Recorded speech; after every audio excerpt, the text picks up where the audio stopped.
I'm back, and in this video I'm going to be talking about college applications, specifically with the insight of a homeschooler. I'm a homeschool student. I've been homeschooled my entire life, and this year I've been going through college applications.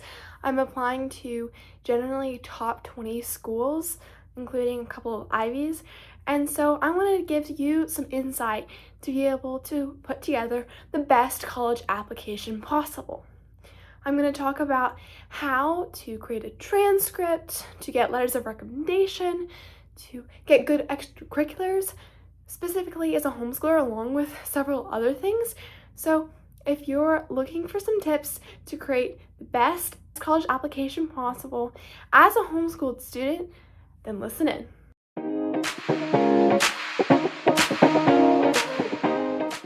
So the first thing I wanted to talk about is the high school transcript, because this is really the most important thing. Every college you're going to be applying to is really going to consider this. I haven't come across any that don't require a transcript yet, because this gives colleges an academic baseline to understand where a student is coming from. The parent, typically the mom of the homeschooled student, is going to be in charge of creating the official transcript that's going to be sent to colleges via Common App or Coalition, depending on however the homeschool student applies. Typically, a public school is going to be able to create a transcript on their own from the guidance counselors using fancy software. You can use software as a homeschool student, but you don't have to. My mom uses homeschoolrecords.com, which isn't free. There's a yearly fee associated with it, which she has been more than happy to pay because it creates a very polished looking transcript.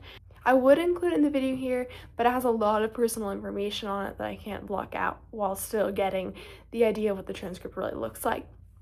But I'm going to talk about the things that are on my transcript, and then also talk about really the most important things that you include. You don't have to pay for a service, as I already mentioned. You could use Excel or some other kind of program, as long as it includes the classes that your student has taken, along with grades, the student's name, has the title, official high school transcript, the school name, the counselor name, just the parent, and is signed at the bottom. That's really all it needs in order to be an official high school transcript. Many colleges are very understanding when it comes to homeschool transcripts and don't expect it to necessarily have the same level of polish as a typical public school high schooler. So just looking at my transcript here, it says official high school transcript at the top. It says my name, gives my address, my mom's phone number, my gender, my date of birth, my email, the names of both of my parents, the year and the date that I started 9th grade, and my graduation date, and also includes my test scores. So if you took the SAT, ACT, or CLT, you can put those on your transcript as well. It includes my school name, my school address, which is the same as my personal address, of course. It includes the school phone number, the same as my mom's phone number, my parents' email, and then the homeschool program that I participate with.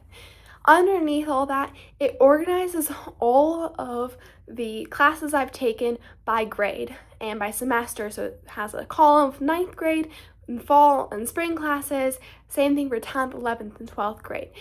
Now, these classes aren't just all regular classes, so to speak. I do have some honors classes, dual enrollment classes in there as well.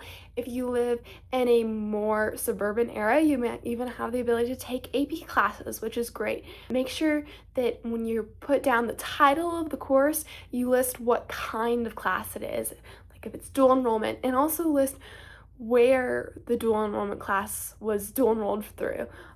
So like the name of your local community college or something like that. On the that portion of the transcript, it also includes the grade that I received in the class and how many credits I got for the class. So I have a half credit for most of my classes each semester, because most of my classes are spread across 2 semesters, but if you follow more of a schedule where the student studies all of one class in one semester, it might be more like a whole credit. When you're including things in the transcript, make sure that you include especially 4 years of math, 4 years of English, 3 years of science, 3 years of history, and college is generally going to want to see some foreign language as well. And then elective classes. Make sure you really include those. Most public school students are going to have 7 to 8 credits per semester, and it's important to look up your state's requirements to make sure you're hitting all those on the transcript. At the very bottom of my transcript, it has my mom's signature and the day that she signed it, and also has the grading scale, so defining what is an A, a 93 to 96 in my homeschool, what's an A minus, a 90 to a 92, for example. But you may have a different grading scale. You may also choose to include the weighting and how you weight things in your homeschool, because at the very bottom of the transcript also it shares what my unweighted and my weighted GPA was for each semester, and then the cumulative across all 4 years of high school, or all the years of high school up to that point. So an unweighted grade is going to be taken out of 4.0. 4.0 is straight A's through high school, and a weighted GPA is typically going to be taken out of a 5.0. Some schools use different scales. 4.0, every class is treated the same, no matter whether it's dual enrollment, honors, regular class, whatever else. But if it's a weighted GPA, not all the classes are treated the same. If it's a regular class, typically it's going to be weighted on 4.0 scale, just like other classes. However, if it's honors, typically it's going to be 4.5. Dual enrollment is usually going to be 4.5 or 5, basically just a half point higher than a regular class. And then AP classes are always going to be an extra 1 point. So if you received an A, they would be a 5 on the weighted scale. One of the advantages of using a program is that it'll just automatically calculate on these things for you, versus if you use something like Excel, then you may have to calculate it by hand. So that's kind of an overview of what needs to be included in your transcript. One thing I will say is it does take quite a bit of work to put this together. So if at all possible, start doing the transcript before your students' senior year, especially if they're applying to scholarships in their senior year. It's important to just get this out of the way. There's so many other things going on, so do as much work beforehand as possible. So the next thing I want to talk about is test scores. For homeschoolers, taking a standardized test can feel very restricting, but there can come some great benefits with choosing to take these tests. Some of the main tests you might hear people take are the ACT and SAT.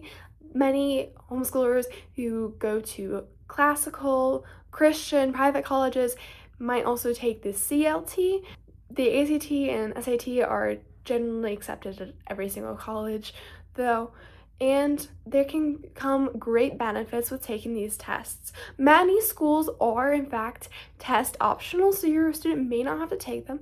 I would really suggest you take a practice test for each of these types, see where your student tends to score the best and which one is their strength, and compare to the average scores of acceptance students at the schools that they would like to attend to see if it would be a benefit to them to submit these scores. What I will say is, at least in my opinion, it is a benefit for homeschoolers to be able to submit something outside of their transcript and proof of their academic readiness, because especially if your student hasn't taken classes with an outside instructor, some colleges, especially the less homeschool friendly ones, may tend to look down on the homeschool transcript, and having standardized test scores can help to confirm what is already there. Another great way to utilize standardized test scores is by taking AP classes or CLEP classes through the College Board that can enable you to use these exams to place out of and get credit for classes at your college. So don't be too scared when you consider taking standardized tests. Come at it with the approach of, you know what, it probably is ultimately optional. However, it can give your student a shot to stand out among other homeschooled applicants, to place out of certain courses in college, and to potentially win some more scholarship money.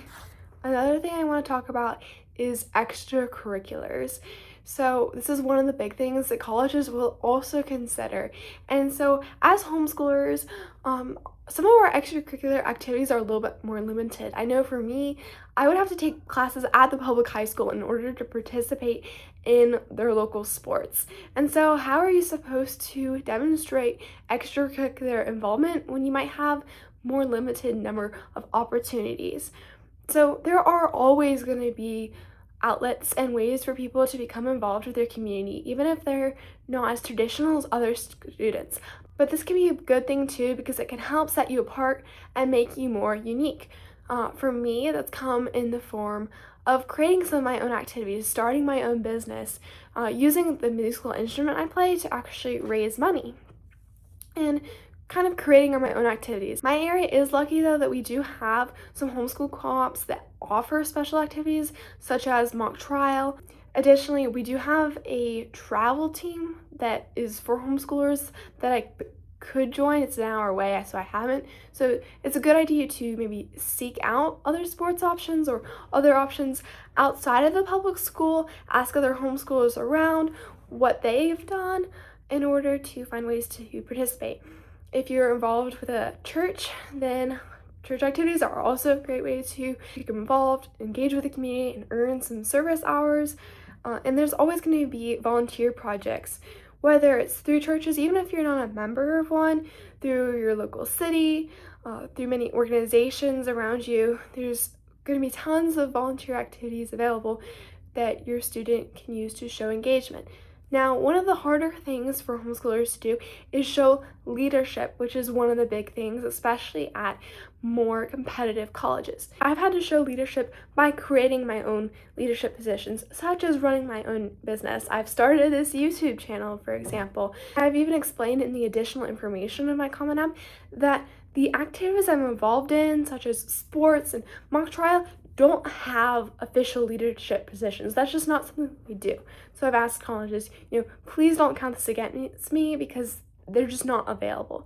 So if it comes to that, be willing to explain that in your application as well. Another thing that colleges look at is how far you've taken an activity. If you won awards with it, if you've gone to a state or national, even international level. And this can be a harder thing as well for homeschoolers to be able to do. And this is where I'd suggest talking to other homeschoolers in your area and seeing what they've done, what they've been interested in, what they've been able to succeed in, but ultimately considering your own interests or your child's interests. For me, in my area, National History Day has been very successful.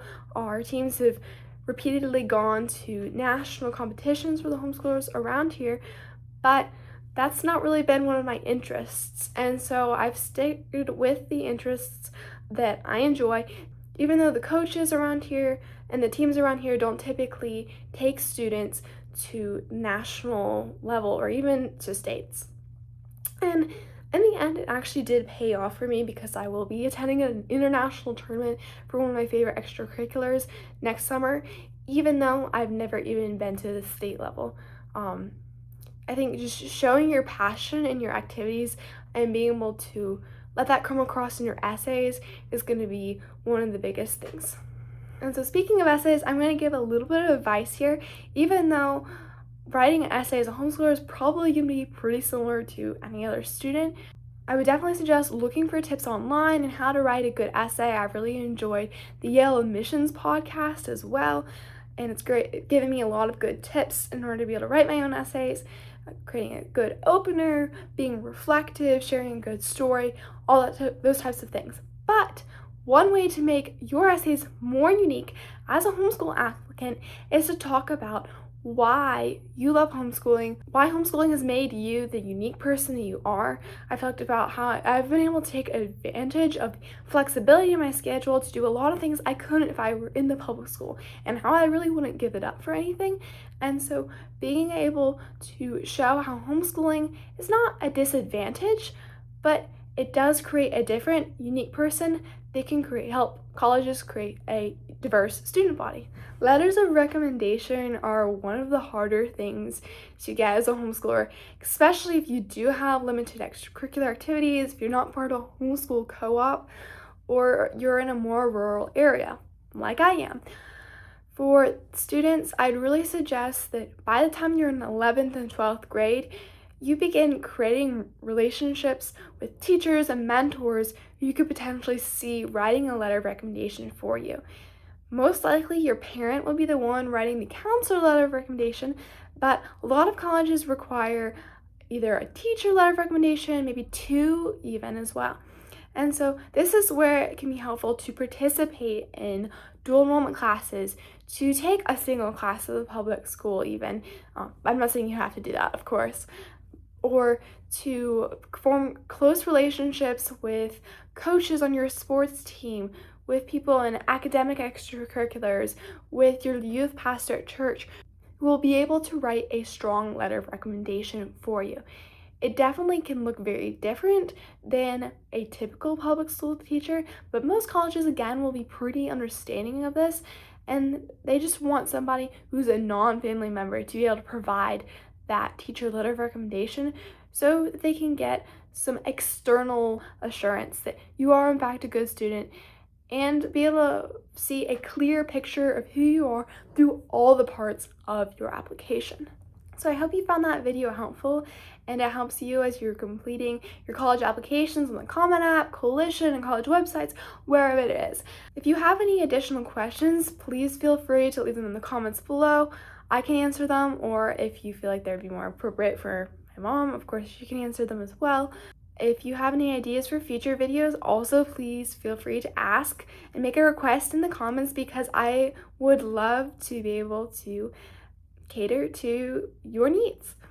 This channel is for homeschoolers, for underserved students, for international students, for small town students, for people who are just looking to be able to get an edge in the college application process. This is, as I mentioned, a part of my own college journey, so I would appreciate it if you can like and subscribe to help me make this a bigger part of my application and be able to continue helping more homeschooled students across our nation. So thank you so much for watching, and I'll see you again next time.